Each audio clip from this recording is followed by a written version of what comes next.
YouTube? This is the Rebel Dragon Fighter channel, and this is Rebel Dragon coming at you with a gun review on the TK.45c Ronin. Now, as far as this review is going to go, I'm just going to talk about how it basically performed during gameplay last Saturday. I did put a low quality gameplay video, which I'm not ashamed of, but disappointed that it came out so low quality.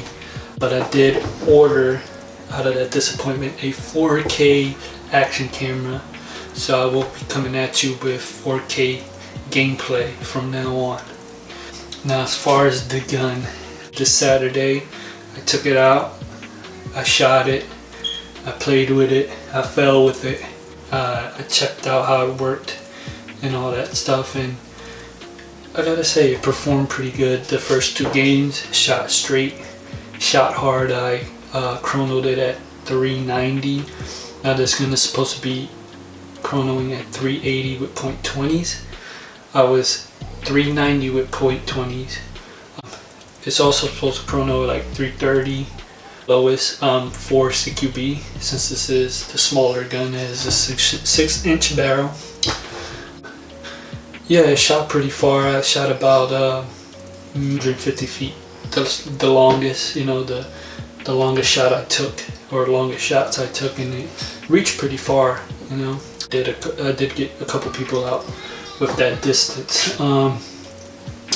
As far as weight, the weight is not bad. Your arms are going to be sore at the end of the day. You're not used to a smaller gun being like 5 pounds. I believe this gun is about 5 pounds. So yeah, it actually weighs less than my AUG version 1. I have the version 1, and that thing is like probably like 6 pounds maybe the most, and it's back heavy too. This one is not back heavy. It's pretty equal in weight. Now, I did have some minor problems. My battery ended up not connecting well because of the small Tamiya connector wires that are going into the small Tamiya connector not coming loose, but just being pulled out a little bit too far, to the point where it's not connecting with the Tamiya on the battery. As far as that, I fixed that this morning with a little bit of pressure and some hot glue, small amount of hot glue at the end of them, so at the end of the wire, so they don't move. And the other problem I had was the rotary hop-up unit coming loose because of this recoil that this gun has, which this gun has a small amount of recoil, which I did not expect that at all. They say that the bigger version, the TK.45, has the recoil in the buttstock or in the tanker stock.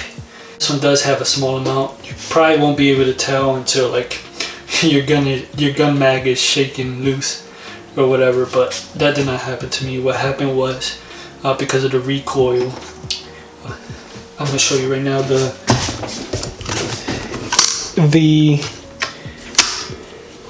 rotary hop up, because of the small amount of recoil it has. Sorry, it keeps closing on me. That's another problem too, that it keeps closing on me when I'm working on the hop up. This is the hop up right in here. Try to get it focused for you. Now, in front of that there is an O-ring, and that O-ring is what came loose and ended up making the rotary hop up loose.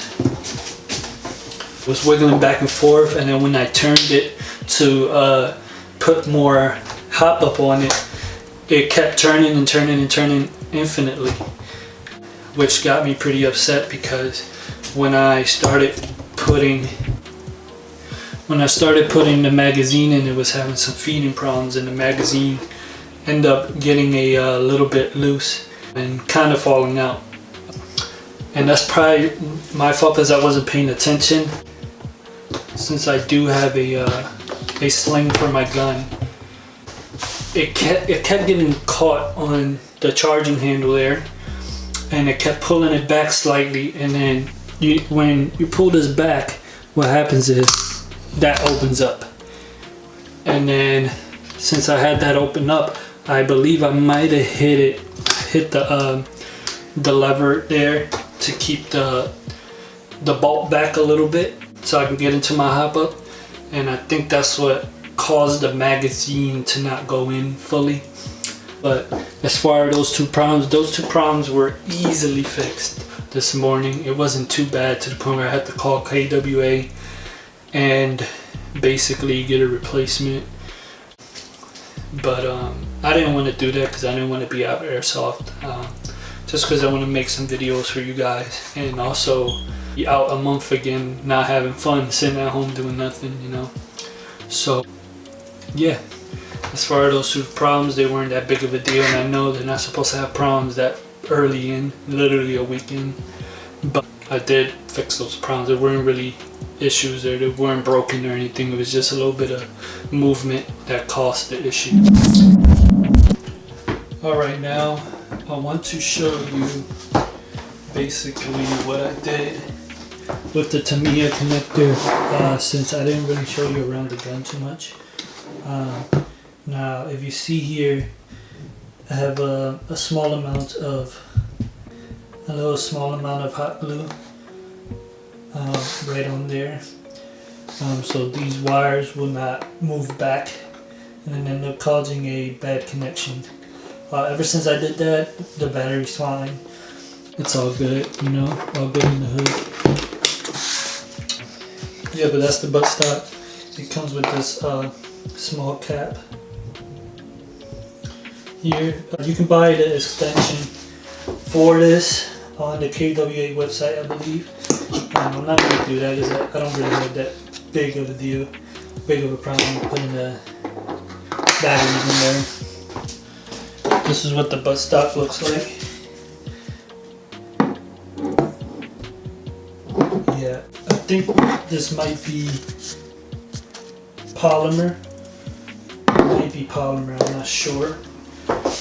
But that polymer, oh my goodness, when that little bit of recoil and you putting pressure on your shoulder with the stock to get your gun straight so you can shoot it straight, it hurts, man. It really does. It puts a lot of pressure on your shoulder, especially if you got a bony shoulder like me. I mean, I'm not too skinny, I'm not 100% skinny. I weigh like almost 200 pounds, but that thing, man, that thing hurts. You're gonna need like some type of cushion on that, some type of butt padding, gun stock butt padding on there to be really comfortable. I mean, it didn't really hurt me 100% of the game. You know what I mean? I got it on the shoulder of my vest, basically to give me some comfortability. You know, as far as the extension of this buttstock or tanker stock, it's not bad. You know what I mean? I got pretty good. I got comfortable with it. At first I thought, okay, it needs to be able to have a third extension on here. If you see these grooves, there's only two. 1 and 2, and then that's the very last one there. That last one is just for when you pull it out, you know it's out. You're gonna feel it when it falls out. Everything is ambidextrous, charging handle, mag release, which the left side is the hardest to press. You really have to put some pressure on that. Yeah, mag release. This is the bolt catch right here. If you can see that, that's the bolt catch. This is the left side of it. These are the fire selector switches. You see, they're all in the same area.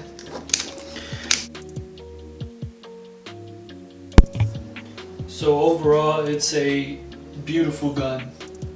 Shoots beautifully. It's lightweight.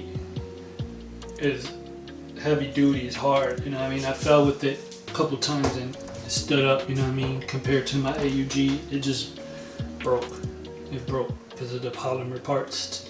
But as far as the gun goes, you know, very well designed. very well put together. You know, besides the problems that I had, it's I don't care. It's just beautiful. You know, I was able to fix it. I was not disappointed. It's worth the $339 I put into it, to be honest. You know, I never had a almost full metal gun. I never had a M4 type or AR-15 type gun. You know, I only had one gun before this, and it was the AUG. Planning on doing some modifications, maybe putting a gate Titan MOSFET, maybe a suppressor or some type of tracer unit on it, because I really love the tracer units. It goes well with my loadout. I'm really big into Star Wars, especially the Death Troopers of Rogue One. Man, just like having the tracer unit on there and being able to shoot green BBs that glow in the dark, basically. I mean, it just makes me feel like I'm a Death Trooper. You know what I mean? But yeah, man, I would suggest whoever wants this gun to get it. You know what I mean? Have fun with it. Do your upgrades, paint it, do whatever you want. It's an awesome, futuristic looking gun. It has both of my two favorite guns that I love. Never played with them, but I love the ARP9 and the Chris Vector. It has those two looks put together, and it's very beautifully well made. I just love it so much. I was so happy to order it. I was so happy to receive it, and so happy to play with it. And I hope that I continue to play with it, and I have to fix it or anything like that. Just be able to put upgrades and be good with it, you know. Yeah, so that is my gun review. I hope you enjoyed this video. I hope I didn't talk a lot. Give a thumbs up, like, subscribe, comment below, and hit the notification bell. Since I am getting a 4K camera, I am going to have 4K gameplay. Maybe some vlogs, or maybe even like record my other teammates playing instead of just myself. And just do a couple different things on my channel, you know what I mean? So yeah, I hope you enjoy. Stay tuned. Got more stuff coming on the way. Bye.